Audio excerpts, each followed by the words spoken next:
Hello and welcome to episode 3 of Published by Greenleaf Book Group.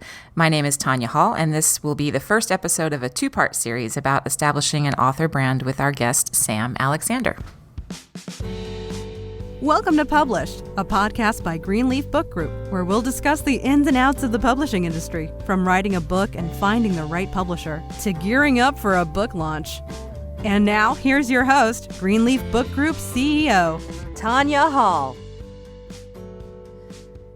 In today's episode, we will be talking about the importance of an author brand, which is something that we talk about all the time here at Greenleaf, and really people in the industry in general, and the agent side and acquisition side, certainly distribution and marketing sides. We'll talk about this at length because the author brand is really the foundation of the author platform, which can make or break the success of a book.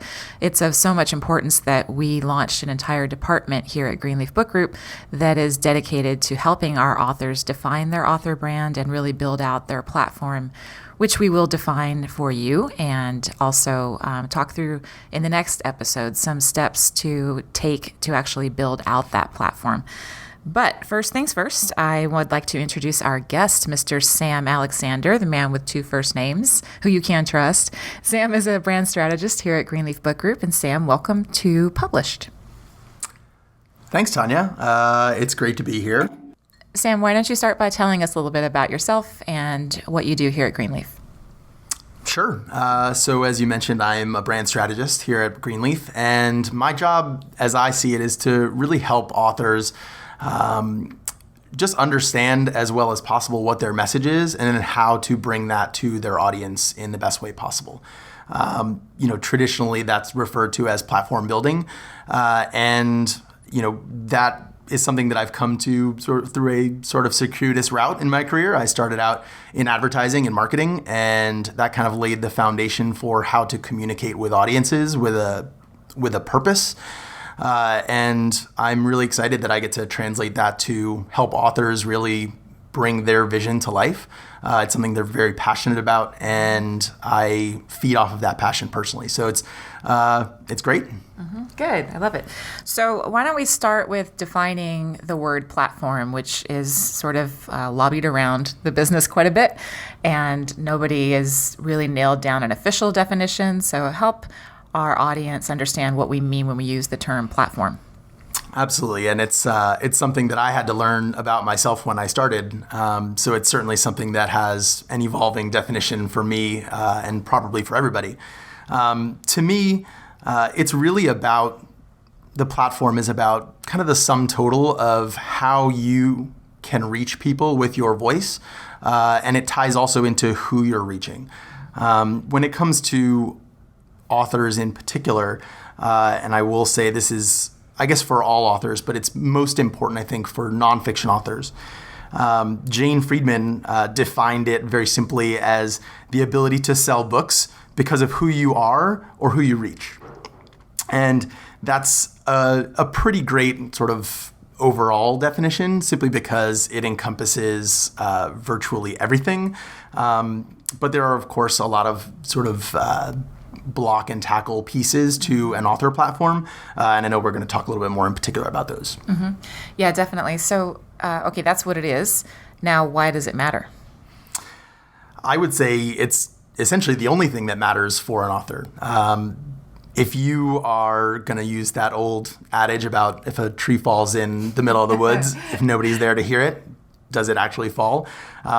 Platform building is about finding trees that are closer to the right people to cut down, so that people are able to hear your voice much better than they would otherwise. I'm going to write that down. Right off the top of my head. Oh, yeah, it's brilliant. I like that. That's a great metaphor, actually. That makes a lot of sense. So authors who are would-be authors too, who are just starting to explore this platform thing, where do you start? There's so many, it can be overwhelming. There's a lot of information and there are a lot of ways to approach the block and tackle, as you said. So what would your advice be for someone who's just sticking a toe in the water? That is a great question, and getting started is often the hardest part. The truth, I think, if you are in a position of being a would-be author or really anybody who is interested in reaching people with their voice, is to realize that you've probably come a long way already. To me, the most important thing is trying to get focused and energized around a single idea. That doesn't mean that you can only be that one idea, and that's the only thing you get to talk about. But I think the way you build relevance with people is being clear about what you're providing and why you're providing it, how you're going to help somebody. So I would say the first step is really to think about where you already are, what you've already talked about, what you think, and try to focus that and really just, put more than just a toe in the water. It's, try putting one foot in and seeing how it goes. Mm-hmm. Burn your ships. All right. So this can be a little chicken or the egg. So you're looking at writing a book. You have to build a platform. You have to write a manuscript. You have to do all of this stuff. What comes first in terms of getting the most sort of bang for your buck out of your time? Another great question, Tanya. I would say that it boils down to what is easiest for you, what you have the most energy for. If you are able to sit down, and this is, of course, a monumental task of writing a manuscript, of putting all of your ideas into words where it's a tangible object, right? This is a very intimidating step. So if you feel more comfortable just almost jotting down notes or capturing bits and pieces of your message and conveying that in a very tangible way that's less formal than a manuscript, then I would say certainly, by all means, start a blog, start sharing your ideas on social media. Just start, detach yourself from the fear or the pressure that you might feel of capturing it in this final official form. So I would say it's probably what you feel most productive for and where you have the most energy. Mm-hmm. So how does an author assess whether they have a platform and B, whether it's enough? I'm not really sure how you would assess whether you have a platform right now or not. My guess is that every human being has some degree of platform because I mentioned earlier, I think it's sort of the sum of all the ways in which your voice can be heard. And I think, even right now in this room, you and I are communicating. I'm communicating with our producer over here and with our coworkers the rest of the day. So everybody has some degree of voice and some audience for that voice, unless you live on a mountain by yourself. But I'm guessing that that's not most people. So I would say evaluating where you stand is just kind of taking stock, almost doing a bit of an audit of where you are able to connect with people, whether that's at work, whether it's at home, in social situations, if you're part of a book club, if you're part of a professional organization. And then there, of course, are sort of the 21st century expressions of those things, social media.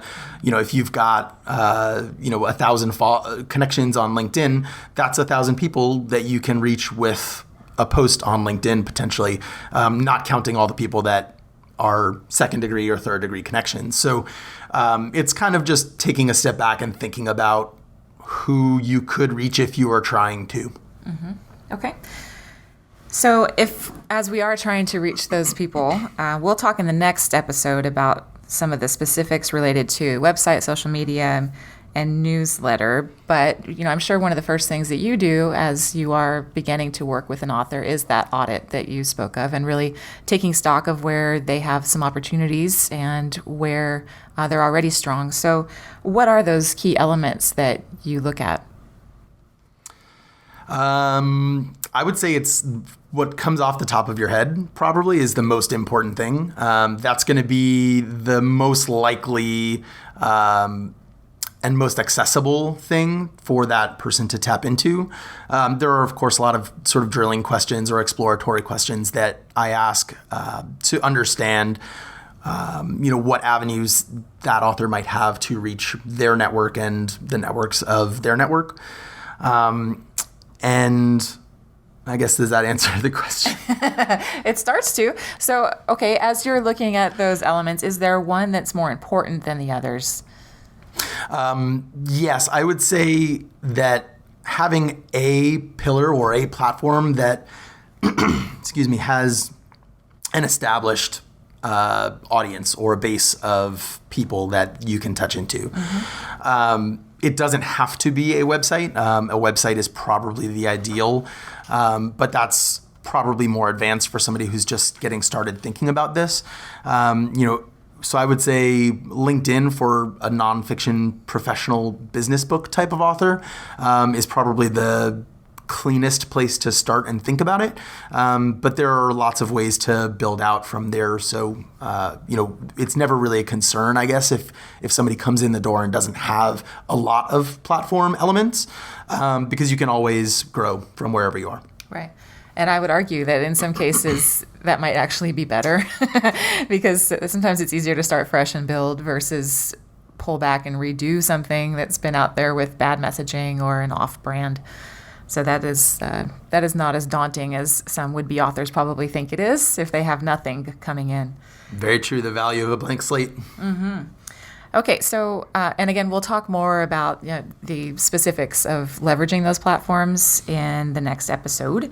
But a lot of authors that I speak to are very quickly and very clearly just overwhelmed by, oh God, I have to, like I said earlier, not only write the book, but I have to launch a website. I have to be on LinkedIn. I have to be on Twitter. I have Facebook.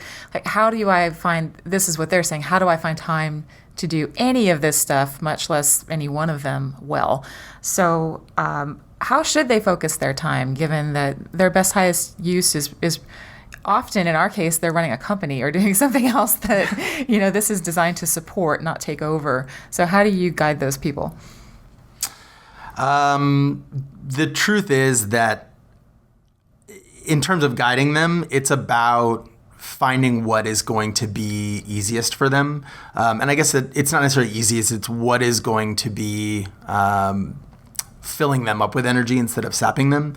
Mm-hmm. So I think it's Michael Hyatt that I saw talking about this kind of matrix of things that you're good at and things that you enjoy doing, and kind of prioritizing your time based on where things fall in that kind of 4-part matrix.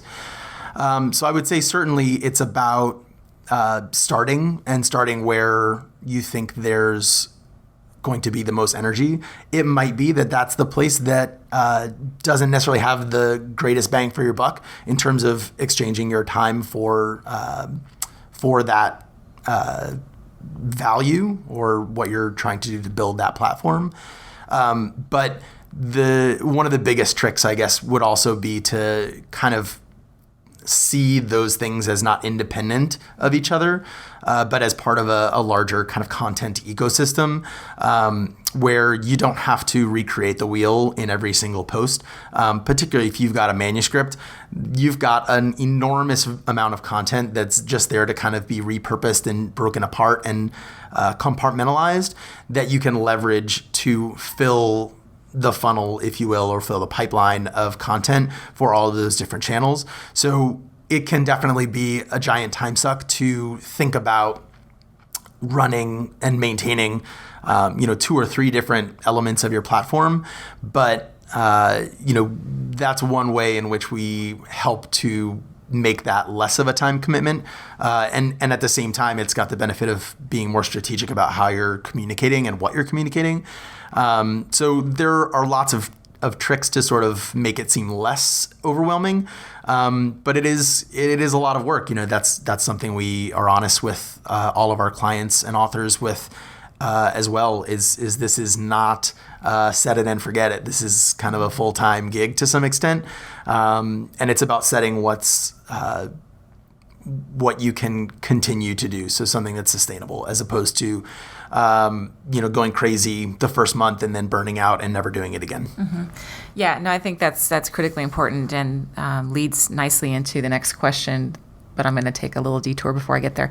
Just to add that I totally agree. It can be very, very overwhelming. And if you have a manuscript, you're sitting on this, as I like to say, arsenal of content.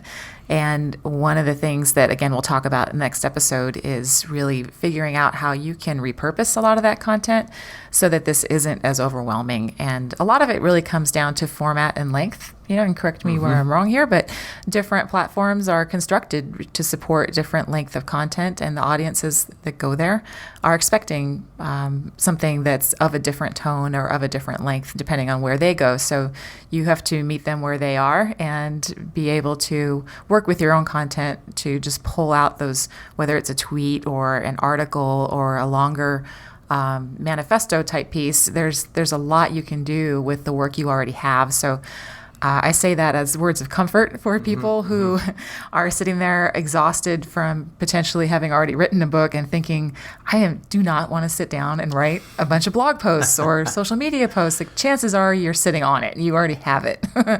So that's for your own peace of mind. So once the book comes out and it's launched, it's out in the world, assume at this point they've already done the heavy lifting of establishing all of these different channels and really building out that platform. Then what? How do they keep that momentum going? Do they need to keep that momentum going, I guess, is the other question, and really continue to leverage the platform they've worked so hard to build? You sort of said it just then. I think when the book comes out, that's, as one of our recent authors, Adam Robinson, said, that's the starting line. You've done so much work, and it's such a hard pill to swallow in a lot of ways, and I fully understand that. That's one of the challenges of my job, is to keep people motivated to think about this from a broader perspective. But it really is sort of the starting line. It's the first time that people will actually be able to get this book. So all the promotion that you might have done, all the marketing, now's when it actually can start to pay off. And when it's most important to contextualize all of that material with, additional messaging and we talk about helping your target audience all the time. Whether they are on board from before the book comes out or they just learn about you 6 months afterwards, you want to be there for that audience, wherever they come into your brand. And the other thing, so we've sort of talked a little bit about leveraging the book's content in social media, in blog posts, etc. And that's, of course, a great thing, and something that you should do both pre-publication as well as post. But the other thing, this is sort of next step and broader platform in general, is once you've kind of communicated that message that is that focused, clear, concise to your audience, to the perfect person, right? Then what that platform does is give you the opportunity to diversify that message and get a little bit more specific. I imagine that it's hard for most people to focus on that one message for such a long time. And after you've kind of gotten past that initial stage of post-publication is when you really get to stretch those legs and start talking about tangentially relevant content. You can expand your brand into other spaces. Ideally, those are relevant spaces as opposed to something that's completely disconnected. But it's probably not hard for somebody who's written a book, who is an expert in their field, to make that relevant to a slightly different audience. And what's so cool about social media that has always been there in terms of word of mouth and how an author might interact with his audience or her audience, is that social media gives you that feedback and that information that you can then react to. So you may find that a slightly different audience is really, your message is resonating with them. And there's nothing you can necessarily do to that original book, but there could be a second book. There could be, branches of your brand and your message that you get to explore now. And that's probably the best advice that I would have for somebody after they've kind of, quote unquote, exhausted or gotten through the main bulk of sharing the message in their book via social channels and their platform outside of the book, is to explore how else you can be helpful and just experiment, try, see what catches on, what's getting a little bit more traction, and then develop your ideas using those channels. which would, in theory, if you were to write a second book, make that process much more easy because you've already thought through and dimensionalized that idea, and you already have a group of people that are probably interested in it. Mm-hmm. Yeah, that's great. So it's a little bit of a research and development department, live and online, so that you are identifying opportunities that may be right in front of you. Right. It's very smart. All right. Well, that is all the time we have for today. So thank you for listening to the show, and a big thank you to Sam Alexander for joining us today. Thanks for having me, Tanya. We've got a lot more to say about author branding, so we'll be doing a part 2 of this episode with Sam, where we will focus in on some very specific elements of the author brand. For notes from today's show and some additional resources, check out greenleafbookgroup.com/episode 3, numeric 3. It's greenleafbookgroup.com/episode 3. And remember to subscribe to us on iTunes. Thanks for listening to Published. To learn more, please visit greenleafbookgroup.com. And remember to subscribe to this podcast on iTunes.